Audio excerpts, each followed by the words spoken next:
Ayo, what's up? Welcome back dito sa ating channel dito sa Bob's TV.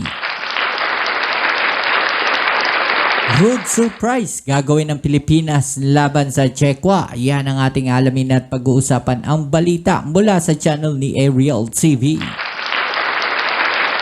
Alright, sa mga hindi pa po nakasubscribe sa channel ni Ariel TV, nandiyan sa ibaba ang full video link. I-click nyo lang po at subscribe at supportan natin ang kanyang mga video uploads. At kung kayo naman ay bago pa lang dito sa ating channel, please don't forget to click subscribe, like, share at comment dyan sa comment section at i-click ang notification bell para ma-update kayo sa mga latest video uploads natin. Alright, so ating alamin, no? Ano itong rude surprise na gagawin ng Pilipinas laban po sa China? No, at sigurado bang magugulantang ang China dito sa gagawin na to ng Pilipinas at sa mga hakbangin na gagawin ng Pilipinas dyan po sa West Philippine Sea. Alright, so wag na natin patagalin, umpisahan na natin to. Let's go! Magandang araw mga ka-Aerial Defense, may ibabahagi na naman ako sa inyo dahil ngayong araw na ito ay may bagay tayong pag-uusapan, rude surprise gagawin ng Pilipinas laban sa puwersa ng China. Pero bago tayo magpatuloy, huwag mo muna kalimutan mag-like, share, and subscribe. Paki-follow at like muna ng aming page na nasa description na ang link. Tiniyak ng National Security Council na hindi pa titinag ang Pilipinas sa kabila ng mga agresibong aksyon ng China sa West Philippine Sea, kaya asahan ang resback ng Pilipinas sa pamamagitan ng rude surprise. Ito ang inihayag ni National Security Council Assistant Director General Jonathan Malaya. Ayon kay Malaya, kung sa tingin ng mga inchik ay maaari nilang pilitin na sumuko na lamang ang Pilipinas dahil maraming pinsala ng natamo ang mga barko at pagkasugat ng ilang mga personnel, mali ang akala ng mga Chinese. Tumanggi naman si Malaya na idetalye ang kanyang pahayag. Binigyang diin ng opisyal na hindi dapat maliitin ng China ang fighting spirit ng mga Pilipino. Yan ang sinasabi natin, no? Yung fighting spirit ng mga Pilipino, no, eh hindi basta-basta po yan, mga kababayan. Kung matatandaan natin na ibalita na yung tatlong Philippine Navy, no, na nasugatan doon po sa pambobomba ng China, no, sa Onaiza May 4, na kung saan talaga namang makikita natin yung isa may benda pa sa ulo, no? Pero matapos po, no, nangyari sa kanila, no, willing pa rin silang bumalik, no, sa kanilang duty diyan sa West Philippine Sea. Willing pa rin silang sumakay sa barko, no, na magdadala ng mga supplies, no, doon po sa BRP Sierra Madre. Imagine ninyo, no, kung gaano kalaki, no, yung fighting spirit na meron etong mga tropa natin, no, diyan po sa Philippine Navy at sa Philippine Coast Guard, di ba? Kaya hindi nyo dapat maliitin ang puwersa ng Pilipinas. Ang Pilipinas ay nasa panig ng batas at rules-based international order, partikular ang nakasaad sa 2016 Arbitral Tribunal decision na nagpawalang bisa sa pag-aangkin ng China sa West Philippine Sea. Sinabi ni Malaya na mananatiling walang alinlangan ang Pilipinas sa kabila ng mga nangyayari. Okay, so yan pong mga pang-aangkin na yan ng China sa West Philippine Sea, mga kababayan, no? Hindi rin po yan kinikilala ng iba't ibang bansa. Ang kinikilala po nila, no, lalong-lalo na ng mga bansa na sumusuporta sa Pilipinas is yung UNCLOS resolution, mga kababayan, no, yung arbitral ruling, no, na sinasabi o tinatawag natin na kung saan yan po yung pong mga karagatan na yan na nasa loob ng exclusive economic zone ng Pilipinas ay illegal pong ino-occupy, no, ng China at hindi po yan sinusuportahan at kinukundina po yan, no, ng iba't ibang bansa sa buong mundo. Okay, so wala pong kakampihan China dyan. Lahat kalaban ng China dyan po sa mga nangyayari na yan dyan sa West Philippine Sea. Ginawa ni Malaya ang pahayag matapos ihayag ni Pangulong Ferdinand Marcos Jr. na gagawa ng aksyon ng kanyang administrasyon laban sa mga agresibong aksyon ng mga Chino sa West Philippine Sea.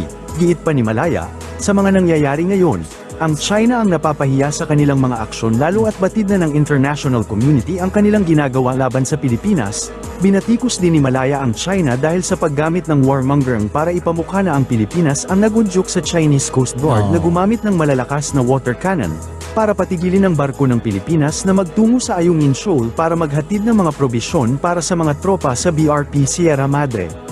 Dagdag pa ni Malaya na walang pakialam ang China sa kung anuman ang bibitbitin at dadalhin patungong BRP Sierra Madre, Sinabi ni National Security Council Assistant Director General Jonathan Malaya nitong Miyerkules, na wala silang alam sa anumang gentleman's agreement na pinasok ang Pilipinas kasama ng China noong nakaraang administrasyon hinggil sa West Philippine Sea. Okay, so ito po napaka-controversial na itong gentleman's agreement na to, no? Dahil verbal nga lang po ang nangyari mga babayan, wala pong black and white, no? Dito sa gentleman's agreement na to.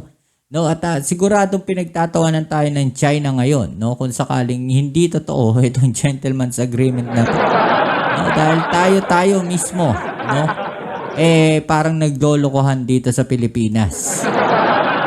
Diba? Meron nagsasabing meron gentleman's agreement, meron nagsasabing walang gentleman's agreement. Diba? So, tayo mismo pinagtatawanan ng China dahil po, no, sa mga kababayan natin na ganun mag-isip, diba? Nanggugulo lang sila, mga kababayan. Tinukoy ni Malaya, tagapagsalita din ng National Task Force for the West Philippine Sea, ang mga pahayag ni Roque na ang dating Pangulong Duterte ay iniulat na nagkaroon ng verbal na kasunduan sa China na huwag magtayo at ayusin ang mga pasilidad ng Pilipinas sa West Philippine Sea, kabilang ang pagpigil mula sa pagpapadala ng mga construction materials para sa BRP Sierra Madre. Nilinaw din ni Roque na hindi kasama sa kasunduang ito ang paghatak o pagtanggal ng BRP Sierra Madre sa Ayungin Shoal. Idinagdag ng dating tagapagsalita ng Pangulo na ang kasunduan ay walang bisa sa termino ni Pangulong Ferdinand Marcos Jr. So, ang dito, ang issue dito mga babayan, no, hindi kasama doon sa gentleman's agreement yung paghatak, no, doon po sa BRP Sierra Madre. Pero, no, kung titignan natin maigi, parang ganoon na rin po yun, no, dahil hahayaan lang nilang mabulok yung BRP Sierra Madre doon. No? Bakit? Kasi hindi nila ina-allow yung construction materials, eh. 'Di ba? So, hindi nila ina-allow na ma-restore natin, no, o ma-renovate natin yung BRP Sierra Madre. So, ano mangyayari doon sa BRP Sierra Madre kung wala tayong construction materials na dadalhin doon?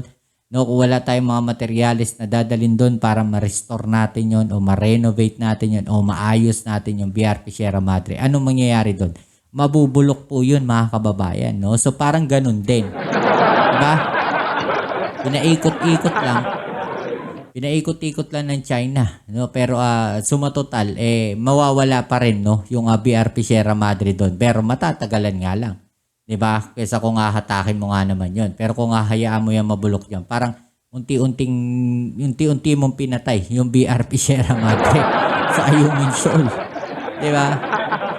On the first place, we are surprised by the statement by Secretary Harry Roque because it was made clear, I think around a year ago by Executive Secretary Mejel Dea that there was no such agreement done between the former administration or previous administration. So, sino lumalabas na sinungaling dito?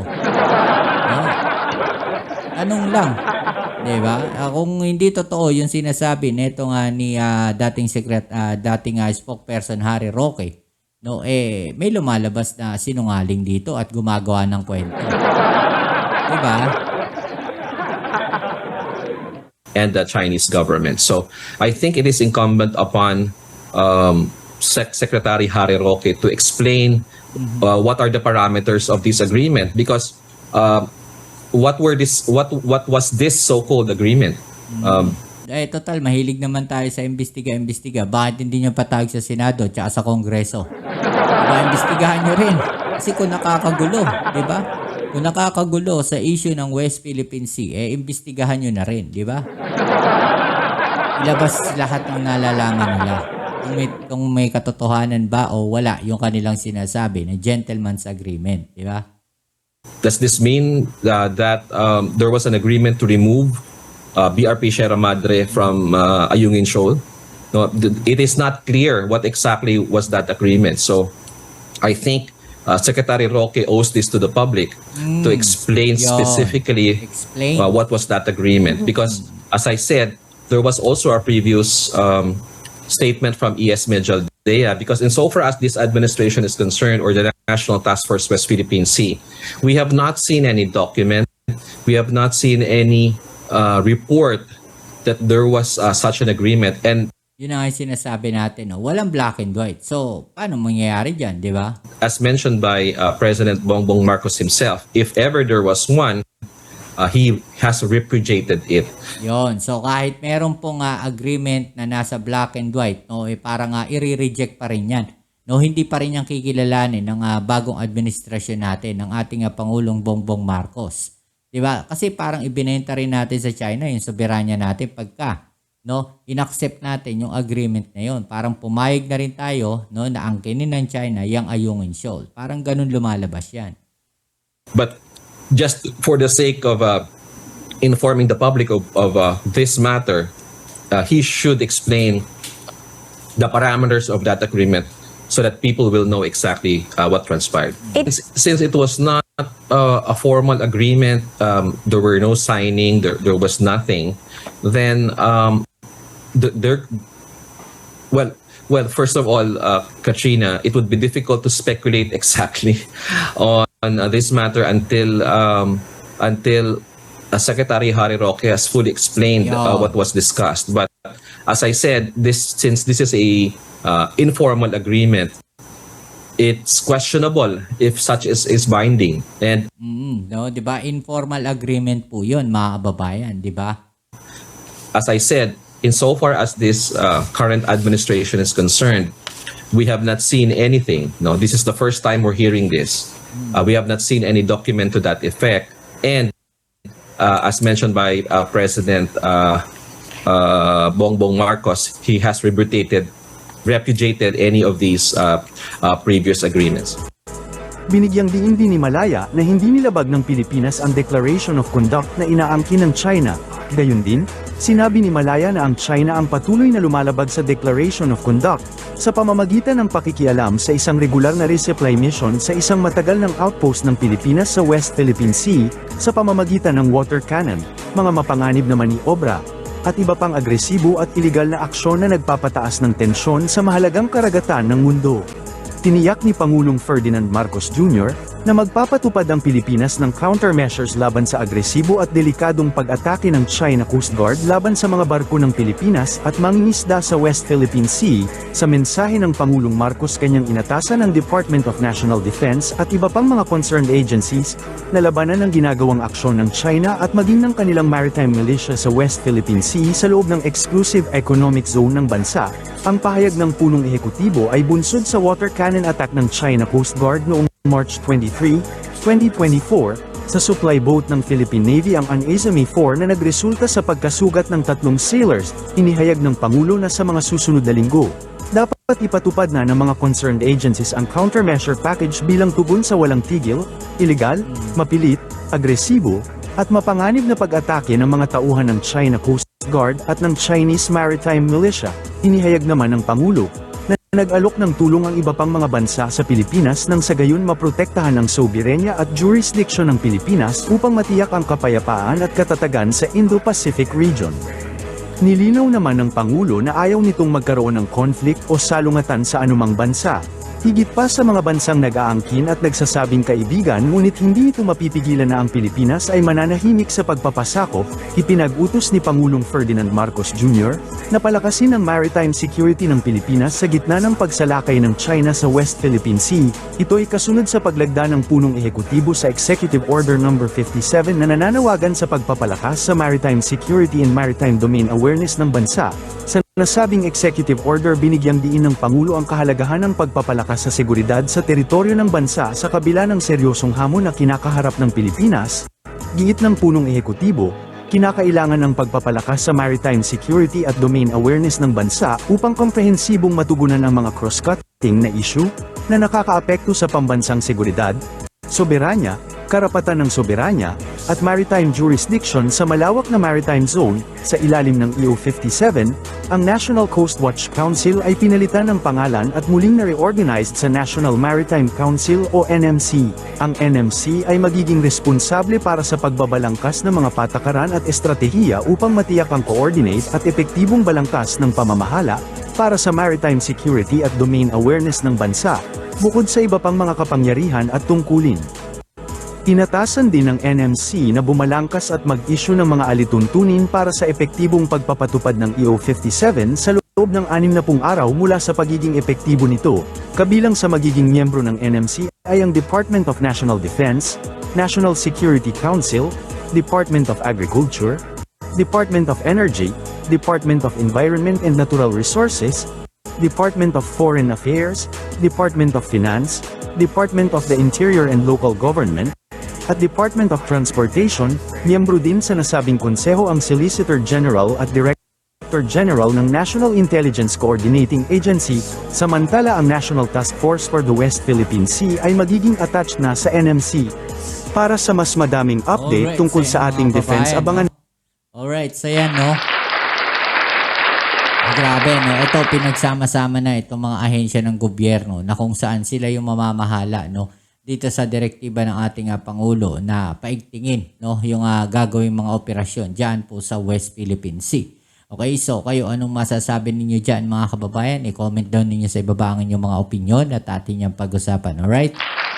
So yan, muli, maraming salamat sa lahat ng mga patuloy na nakasuporta dito sa ating channel. At kung bago ka pa lang, please don't forget to subscribe, like, share, at comment dyan sa comment section. Kita-kits tayo sa ating next video. Ito muli ang inyong Kuya Mobs dito sa Mobs TV. Peace. I'm out.